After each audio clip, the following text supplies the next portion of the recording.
ભાજપે પશ્ચિમ બંગાળ સહિત 3 રાજ્યોમાં જીત મેળવતા દાહોદમાં વિજય જશ્ન મનાવવામાં આવ્યો। સમગ્ર ભારત દેશના અલગ અલગ રાજ્યોમાં ચૂંટણી યોજાઈ છે, ત્યારે ચૂંટણીના પરિણામો આવતા જ અસમ, પશ્ચિમ બંગાળ સહિત 3 રાજ્યોમાં ચૂંટણીમાં ભારતીય જનતા પાર્ટીએ જ્વલંત વિજય મેળવ્યો છે।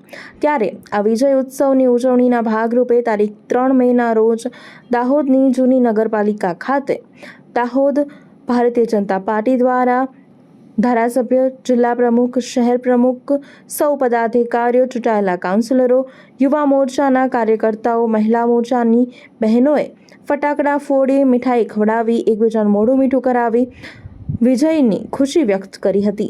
આજે સુવર્ણ દિવસ છે, કેમ કે જ્યાં ભારતીય જનતા પાર્ટીને આ સ્થાન પર પહોંચવા માટે હજારો કાર્યકર્તાઓએ બલિદાન આપ્યા છે અને જે ધરતી ઉપર ભારતીય જનતા પાર્ટીના સંસ્થાપક શ્યામા પ્રસાદ મુખર્જીએ જન્મ લીધો છે, એ બંગાળને આજે ભારતીય જનતા પાર્ટીએ 200થી ઉપર બેઠકો મેળવીને સર કર્યું છે।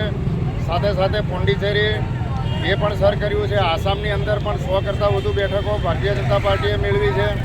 સાથે સાથે તમિલનાડુમાં પણ કોંગ્રેસની સાથી પક્ષનું શાસનનો અંત આવ્યો છે અને સાથે આપણી ઉમરેઠની વિધાનસભા જે બાય ઇલેક્શન હતું એ પણ ભારતીય જનતા પાર્ટી જીતી છે અને બંગાળને જીત્યા પછી એવું લાગે છે કે આ એક નારી શક્તિનો વિજય છે, કેમ કે બંગાળની અંદર નારીઓ પર અને માતૃશક્તિ પર જે કંઈ અત્યાચારો થતા હતા એનો જવાબ માતૃશક્તિએ બહાર નીકળી અને 92% જેટલું વિક્રમી મતદાન કરી અને ભારતીય જનતા પાર્ટીની 202 સીટો આવી છે।